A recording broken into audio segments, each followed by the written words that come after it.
दोस्तों, आज के इस वीडियो में हम क्लास 10th की मैथमेटिक्स में चैप्टर 7 कोऑर्डिनेट ज्योमेट्री पर चर्चा करने वाले हैं। तो आइए हमारे इस वीडियो का आनंद उठाइए और अपने ज्ञान को बढ़ाइए। तो चैप्टर नंबर 7 और क्लास 10 मैथमेटिक्स कोऑर्डिनेट ज्योमेट्री। तो here is the question number 7. Okay, so question says that find the point on the x-axis which is equidistant from 2 comma minus 5 and minus 2 comma 9. So this is the question. X-axis. So for this you will take that first of all given points are, let us A, and this is 2 comma minus 5, this is minus 2 comma 9.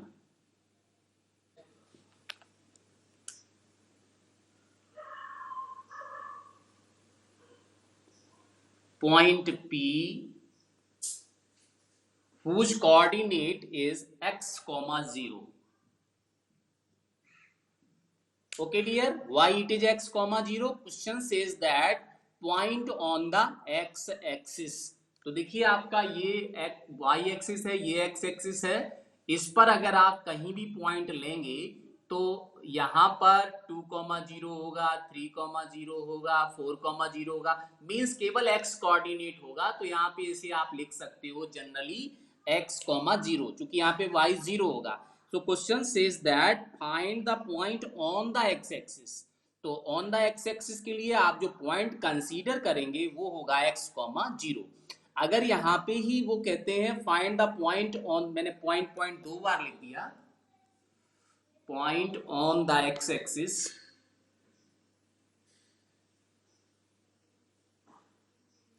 This is P x, 0. अगर यहीं पे कहेंगे y axis तो y axis के लिए आप लिखोगे 0, y, क्योंकि y एक्सिस पर जो भी आपका कोऑर्डिनेट होगा वो उसमें x कोऑर्डिनेट 0 हो जाएगा, एब्सिसा 0 हो जाएगा। तो उसके लिए आप लिखोगे 0, y। इन दोनों चीजों को याद रखना है क्योंकि ये दोनों चीजें इंपॉर्टेंट है। क्वेश्चन किसी भी तरह से आ सकता है। आप एग्जाम्पल देखोगे तो वहां पे बाई कोऑर्डिनेट होगा तो यहाँ पे आपको लिखना पड़ेगा 0, y। तो वो क्वेश्चन भी इंपॉर्टेंट है और ये भी क्वेश्चन इंपॉर्टेंट है। ठीक है, तो आपने ये दोनों चीजें कंसीडर कर ली। After that you start the solution. Okay, so this is point P and these are 2 points A and B have equidistance. तो आपको लिखना होगा since,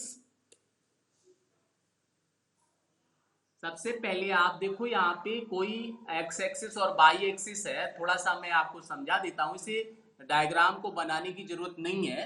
ये आपका है एक्स एक्सिस और ये है बाई एक्सिस। ठीक है, तो यहाँ पे देखिएगा फर्स्ट पॉइंट है 2, -5। 2, -5 आपका यहाँ कहीं पॉइंट होगा। ठीक है, और दूसरा है -2,9। -2,9 आपका पॉइंट जो होगा वो भी आपका यहाँ पे कहीं होगा, -2 यहाँ पे है, और 9 से P का डिस्टेंस इक्वल है। तो आपको क्या करना पड़ेगा, पहले AP फाइंड करना है, फिर BP फाइंड करना है। दोनों डिस्टेंस को पहले फाइंड करना है। ठीक है, तो चलो स्टार्ट करते हैं। Now AP equal to, that is formula is under root x2 minus x1 whole square plus y2 minus y1 whole square. Okay, so you will take here, this is A and P, this one is A, P and this one is A, so you will take it as x1 y1 and this is x2 and y2. So according to the question, या फिर इसको आप x1 ले लो, इसे y1 ले लो, x1 y1 और इसको x2 y2 fix कर देते हैं दोनों के लिए। ठीक है, तो फॉर्मूला क्या है, x2 minus x1 means x minus 2 whole square. You will write it as x minus 2 whole square plus y2 means 0 minus y1 and y1 is negative, So you will put here plus sign, that is plus 5 square whole square. Now on simplifying, you will use here formula, that is a minus b whole square. This gives you a square minus 2ab. 2ab means 4x plus b square means 4, and plus 0 plus 5 means 5. 5 square means this is 25. Okay, so this is AP. Now moving for next distance BP. अब BP find करेंगे, इसको यहीं पे drop कर लेते हैं. Now BP equal to, again you will use formula, that is x2 minus x1 whole square plus y2 minus y1 whole square. So you will take here for the point B, this is x1 and this is y1. So now you will put once again the value, that is x2 means x minus and minus, this is plus 2 whole square, and y2 means this is 0 and minus 9 whole square. So again you simplify it, what you will get? You will get by the formula a plus b whole square equal to, that is a square x square हो जाएगा, plus 2ab means 4x हो जाएगा, plus b square means 4 हो जाएगा, and minus 9 whole square का मतलब होगा 81. कुछ बच्चे minus 9 को minus 81 लिखेंगे, तो ये नहीं लिखना है. आपको क्या करना है, माइनस का स्क्वायर करेंगे तो प्लस हो जाएगा, तो प्लस का 81 लिखना है. This is BP. Okay, now according to the question says that they are equidistance, that is AP equal to BP. उन्होंने कहा कि ये दोनों इक्वल डिस्टेंस पर हैं. इक्वल डिस्टेंस पर है, इसका मतलब है कि ये दोनों आप लिख सकते हो AP equal to BP. Now you will again here used on squaring both side, AP square equal to BP square. हमने इसका स्क्वायर कर लिया. स्क्वायर क्यों करेंगे? क्योंकि आप देख रहे हो यहाँ पे दोनों पे रूट लगा हुआ है. अंडर रूट को रिमूव करने के लिए हमने दोनों का स्क्वायर किया. तो देखो AP का वैल्यू कितना है, अंडर रूट दिस वन, तो इसका स्क्वायर करेंगे तो स्क्वायर हट जाएगा. इसी तरह से बीपी का स्क्वायर है, यहाँ बीपी का वैल्यू इतना है, अंडर रूट दिस वन, तो अंडर रूट का स्क्वायर करेंगे तो आपका ये भी कितना हो जाएगा, रूट रिमूव हो जाएगा. तो यहां से आप लिख सकते हो, नेक्स्ट स्टेप जो आपको मिलेगा वो हो जाएगा, ध्यान से समझिएगा कि इसको हमने रिमूव कर लिया, हटा दिया.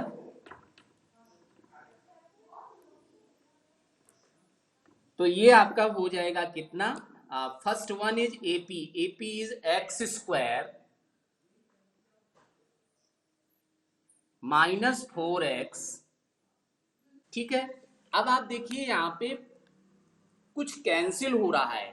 एक्स स्क्वायर पॉजिटिव कैंसिल हो गया, और इधर 4 से ये 4 भी कैंसिल हो गया. बोथ आर पॉजिटिव, दोनों पॉजिटिव हैं तो दोनों कैंसिल हो जाएंगे. ये भी कैंसिल हो गया, और ये एक्स स्क्वायर से एक्स स्क्वायर भी कैंसिल हो गया. ठीक है, अब आपके पास क्या रिमेनिंग होगा, you will get here that is minus 4x, और यहाँ पे होगा प्लस 25, और इधर में देखेंगे तो 4x प्लस 81 आपके पास बचेगा. ठीक है, अब आपको क्या करना है, सारे नंबर्स को एक साइड कर लेना है ट्रांसपोज करके, और वेरिएबल को एक साइड. तो देखो यहाँ पे ये माइनस का 4 है, इसको उधर लिख के जाते हैं, तो 4x ट्रांसपोज कर लिया. फिर से समझ लो, माइनस ये नेगेटिव साइन है, तो नेगेटिव साइन को आप ट्रांसपोज करेंगे तो इधर आके पॉजिटिव हो जाएगा. तो क्या कंडीशन होगी, 4x प्लस 4x मैंने लिख लिया. अब 81 को इधर लेके आएंगे तो यहाँ प्लस का 25 लिखा है, और 81 आप ट्रांसपोज करके इधर लाएंगे तो माइनस 81 हो गया. तो अब आप देखिए कि टोटल क्या हो जाएगा, this will gives you 8x equal to 25 से 81 आप सब्ट्रैक्ट, यस 56 वो भी मिलेगा, क्योंकि 81 आपका लार्जर नंबर है विथ नेगेटिव साइन, तो आपको यहाँ पे माइनस 56 मिलेगा. तो x का वैल्यू यहाँ पे आ जाएगा x equal to -50। Yes clear, -7। तो अभी आपका ये आंसर नहीं आया, क्वेश्चन पूछा गया था find the coordinate of the on the x axis. तो कोऑर्डिनेट तो आपके थे x,0, तो आप लिखेंगे therefore coordinate on the x axis, आप वैल्यू पुट करेंगे यहाँ पे x का, तो हो जाएगा -7,0, और ये ही आपका आंसर हो जाएगा। ठीक है, तो इस तरह से ये वाला क्वेश्चन जो है ना, कभी 3 मार्क्स में और कभी 4 मार्क्स में पूछ लिया जाता है, और ये इस तरह के आपकी 2 क्वेश्चन होंगे। ओके ओके, लास्ट स्टेप नहीं दिख रहा होगा, तो ये आपका हो जाएगा -7, coordinate on the x axis equal to -7,0। तो ये 2 टाइप के क्वेश्चन होंगे, एग्जाम में पूछे जा सकते हैं। यहाँ पे पॉइंट देने के बाद कह सकता है point on the y axis, तो वाई एक्सिस के लिए आपका केवल यहाँ चेंज इतना ही होगा, 0,y हो जाएगा, बाकी आपका प्रोसेसिंग सेम होगा, एकदम सेम ऐसे ही करेंगे। तो इनमें से कोई भी क्वेश्चन आपका एग्जाम में पूछ लिया जा सकता है। इसके बाद में आप देखिए यहाँ पे क्वेश्चन नंबर 8, क्वेश्चन नंबर 9 और क्वेश्चन नंबर 10, ये तीनों क्वेश्चन इसी फॉर्मेट पर हैं। इनमें यही आपको पता करना है। आप एपी और बीपी जैसे क्वेश्चन नंबर 8 को पढ़ लेते हैं, तो क्या करोगे, find the value of y for which the distance between the points P2, -3 and Q10, y is 10 units। तो ये यहाँ पे क्या है, दोनों का डिस्टेंस गिवन पॉइंट्स, पहले तो आपको दिया हुआ है डिस्टेंस बिटवीन पॉइंट्स P आपको दिया हुआ है, P का कोऑर्डिनेट है आपका 2, -3, और Q है उसका कोऑर्डिनेट है 10, y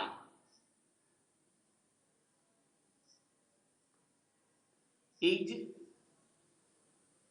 10 यूनिट्स। ठीक है, इतना आपको दिया हुआ है, और y का वैल्यू आपको पता करना है, find the value of y। तो चलिए स्टार्ट करते हैं। तो सबसे पहले आपको क्या करना है, ये जो आपका P पॉइंट लिखा हुआ है, Q पॉइंट लिखा हुआ है, सबसे पहले आप PQ डिस्टेंस फाइंड करेंगे। नाउ सॉल्यूशन स्टार्ट करते हैं। This is the solution. Now PQ equal to under root, पहले तो फॉर्मूला हो जाएगा √x2 - x1 whole square plus y2 - y1 whole square. आपका जो डिस्टेंस दिया है वो 10 यूनिट्स दिया, तो आप यहां लिख सकते हो 10 units. Okay, now you operate this, that is √10 - 2 means 8 and 8 square means 64 plus use here identity a plus b whole square, that is a square plus b square plus 2ab। so a square means y square plus b square means 9 लिख सकते हो, plus 2ab means 2 3 जा 6, 6y equal to 10 units. ठीक है, अब यहाँ पे ये आपका स्क्वायर आ रहा है, अंडर रूट आ रहा है, इस अंडर रूट को आपको रिमूव करना है, तो आप क्या करोगे, on squaring both side,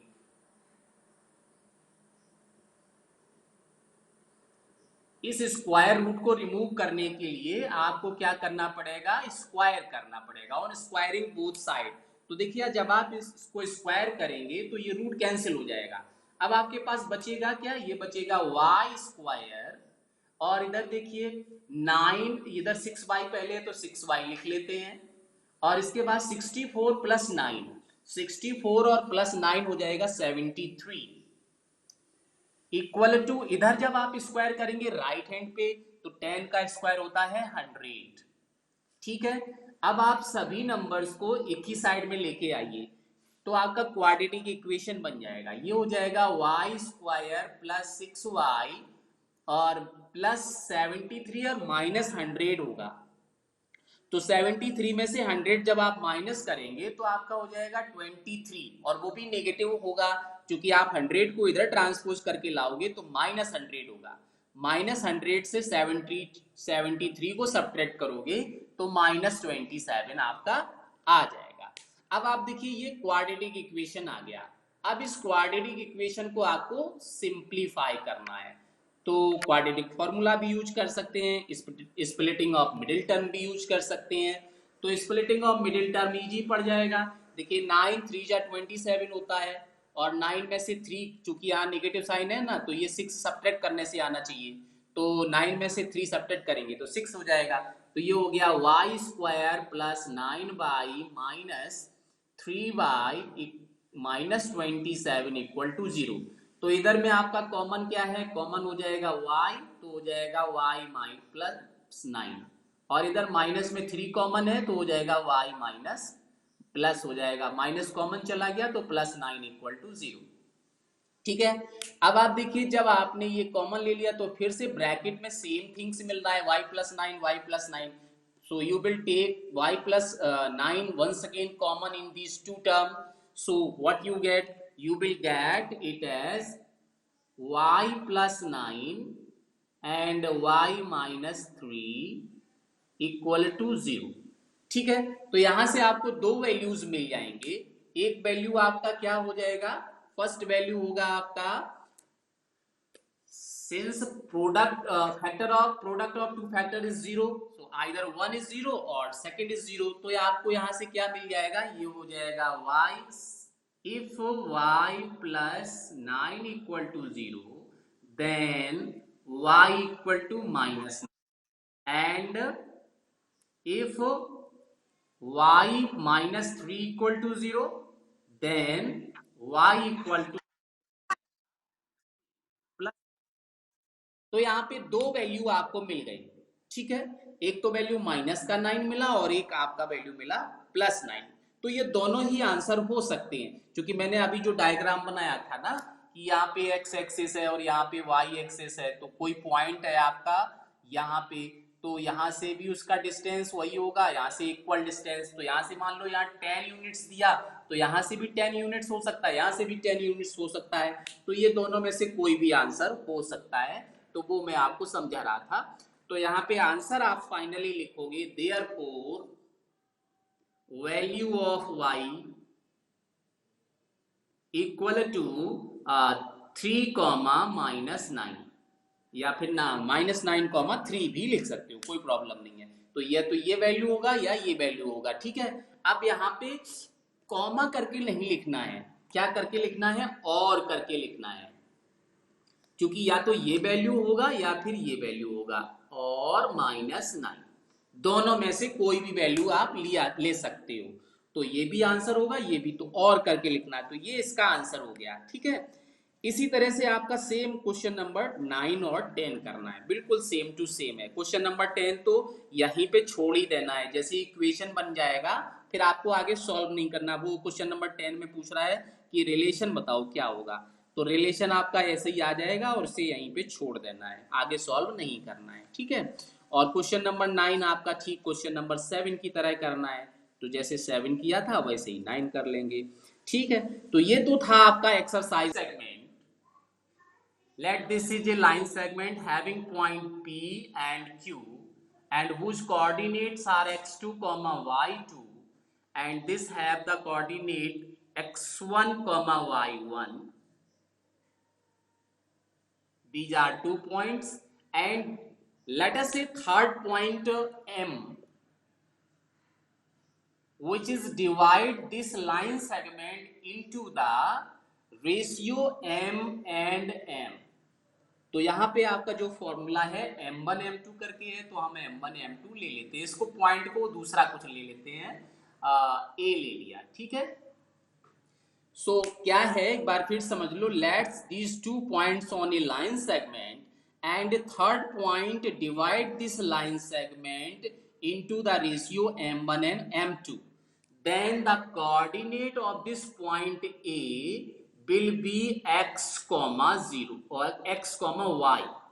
Then how can you find the coordinate of x, y? So here you will write that x equal to m1 x2 plus m2 x1 divided by m1 plus m2, and for y का, अगर y coordinate का value आपको चाहिए तो हो जाएगा y equal to, सिर्फ यहाँ पे x को रिप्लेस करके y पुट करना है, तो हो जाएगा m1y2 plus m2y1 divide by m1 plus m2। So this formula is known as section formula. ठीक है, इस फॉर्मूले को हमें याद रखना है और इस फॉर्मूले को ही यूज करना है। तो याद करने के लिए भी आसान है, देखिए m1 1 और 2, उसमें m है और x है, यहाँ पे ठीक उसका उल्टा 2 और 1, और यहाँ भी वही m और x है, और डिनोमिनेटर में प्लस साइन होता है, यहाँ भी प्लस साइन होता है, तो m1 प्लस m2 करना है, और यहाँ भी m1 प्लस m2 करके ही है, और सिर्फ यहाँ रिप्लेस हो गया y आ गया, फिर y कोऑर्डिनेट के लिए y, x कोऑर्डिनेट के लिए x, दोनों जगह m1 m2, यहाँ भी m1 m2, देखिए m1 m2 m1 m2 m1 m2 m1 m2, यहाँ पे x रहेगा, यहाँ पे y रहेगा। बस याद ये रखना है कि 1 से स्टार्ट करेंगे तो x2 लिखना पड़ेगा, और यहाँ अगर m2 लिखते हो तो x1 लिखना पड़ेगा, ऐसे चेंज भी कर सकते हो, नो प्रॉब्लम। आप चाहो तो यहाँ पे लिख सकते हो x1 m2 plus m2 x1, एक ही बात है, दोनों में से कुछ भी लिख सकते हो। तो ये चीज को याद रखना है कि अगर 1x m के साथ है तो x के साथ 2 आएगा, और अगर 2 m के साथ है तो x के साथ 1 आएगा, और दोनों जगह m1 प्लस m2 ही रहेगा। ठीक है, इस चीज को याद रखना। इसी तरह y में भी, तो इसको हम बोलते हैं सेक्शन फॉर्मूला। तो चलिए यहाँ पे फर्स्ट क्वेश्चन दिया हुआ है, find the coordinate of the point which divide the join of -1, 7 and 4, 3 in the ratio 2:3। तो आपको उस पॉइंट के कोऑर्डिनेट बताने हैं जो इन पॉइंट को 2, -3 के रेशियो में डिवाइड करता है। तो चलिए हम यहाँ पे क्वेश्चन नंबर 1 स्टार्ट करते हैं। Here is this is the question number first of exercise 7.2। तो यहाँ पे हमें जो पॉइंट दिए उसके नाम नहीं दिए हैं, तो लेट हम करेंगे, late P is -1, 7 and Q is given that 4, -3 and the ratio is given that 2:3।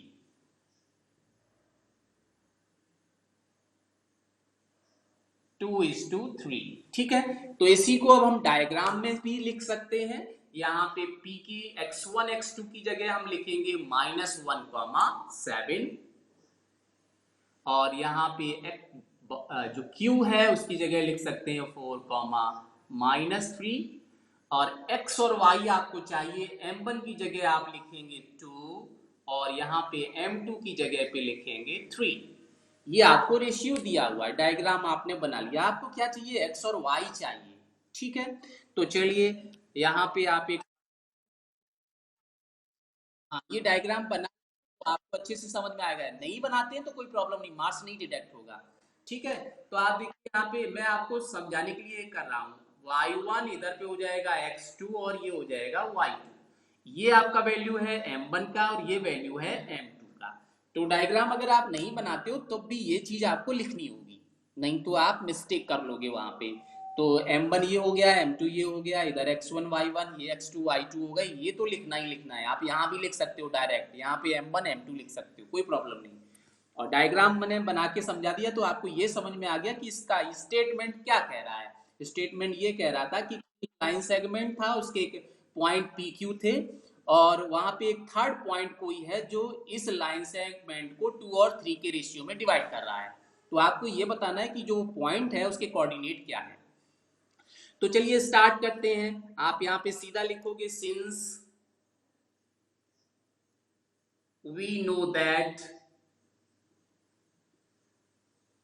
आप ये फॉर्मूला लिख लेंगे और फॉर्मूले में डायरेक्ट वैल्यू पुट करेंगे। तो देखिए आपका क्या हो जाएगा, x equal to m1, m1 means 2, और यहाँ पे साइन क्या होता है, मल्टीप्लीकेशन का, x2 मीन्स 4 प्लस m2 देखिए कितना है 3, और x1 कितना है -1, डिवाइड बाई यहाँ पे 2 + 3 हो जाएगा m1 + m2, इसी तरह से जब आप इसे सॉल्व करेंगे तो 2 4 जा 8 हो जाएगा, और यहाँ 3 1 जा 3 माइनस का होगा डिवाइड बाई 5। तो 8 माइनस 3 कितना होता है? 8 माइनस 3 तो 5 ही होता है। 5 डिवाइड बाई 5 मीन्स 1 आ गया। ठीक है। इसी तरह से अब आप देखेंगे कि यहाँ पे जो दूसरा वैल्यू है y के लिए पहुंच जाएंगे। तो एग्जाम में आपको ऐसे नहीं करना है। एग्जाम में ये y का वैल्यू अब आप नीचे यहाँ पे 5/5 के नीचे पे लिखेंगे, नाउ ऐसे करके नाउ। तो देखिए अब हम इसे फाइंड करते हैं। तो ये आपका हो जाएगा y इक्वल टू m1 की जगह फिर से 2 रहेगा, और y2 की जगह आएगा -3, प्लस m2 की जगह आपका देखिए कितना है 3 है, और y1 की जगह हो गया 7 डिवाइड बाई ये हो जाएगा कितना 2 + 3। On simplifying it this is -6 and this is 21 divide by 5। तो आप देखो 21 माइनस करेंगे तो कितना आएगा 15। 15/5 का मतलब हो जाएगा 3। फाइनली आप आंसर लिख देंगे। आंसर में आपसे पूछा गया था find the coordinate of the point, तो आप लिखेंगे therefore coordinate of the points are 1, 3। तो फाइनली यहाँ पे लिखेंगे therefore coordinate of point this is 1, 3। याद रखो हमेशा x कोऑर्डिनेट पहले लिखा जाता है, y कोऑर्डिनेट बाद में लिखा जाता है। 3, 1 अगर आप लिख देते हो तो गलत हो जाएगा। तो 3, 1 नहीं लिखना है, 1, 3 लिखना है। सो this is the answer of this question. इस सो डियर,